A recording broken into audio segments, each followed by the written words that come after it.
Sapul din sa video ang suntukan ng dalawang lalaki na nauwi sa pananaksak sa Quezon City. Nasa frontline ng balitang yan si Hannibal Talete.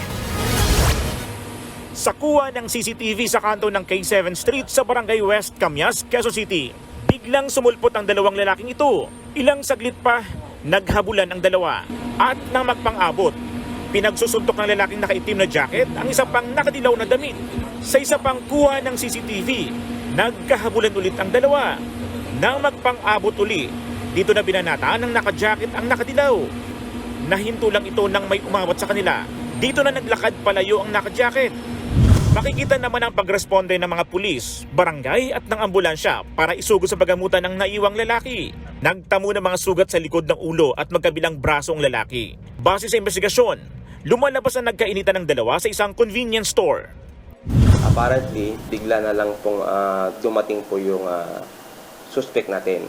Kinopronta siya, nagkaroon sila ng heated argument sa loob po ng establishmento hanggang sa lumabas po sila at tuntukan po sila sa labas, pumantong sa habulan sa kalsada. Agad nagkasa ng follow-up operation ang mga pulis at dito na naaresto ang suspect na isang delivery rider. Positibong kinilala ng biktima ang suspect na siyang bumugbog sa kanya. Sabi ng mga pulis, pinagsasaksak din daw ang biktima. Personal daw ang alitan ng dalawa na matagal nang magkakilala. Ito palang dalawa ay magkaibigan. So meron silang dating awayan. Tapos lumalabas sa investigasyon namin, yung suspect ay nakainom. Na-recover ang isang pocket knife mula sa suspect. Depensa naman ito, wala siyang intensyong saksakin ng tropa. Hindi ko na po yung unang scenario dun sa insidente. Pero nasaktan din po ako nung una, pero wala po akong intention na i-stab siya kasi yung kutsilyo po, hindi ko po nilabas po dun eh. Hinawakan ko lang po yun pero wala pong stabbing kasi po wala naman po siyang saksak. Nasugat po siya dahil po dun sa pambukas po nung dilata po.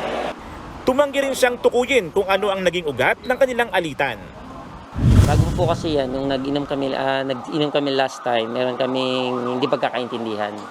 Sinampahan na ng reklamong frustrated homicide ang suspect habang ang biktima nagpapagaling pa sa hospital.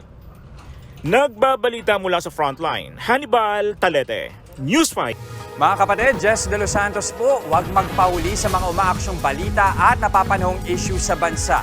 Para sa mas malawak na balitaan, mag-subscribe at mag-follow sa social media pages ng News 5.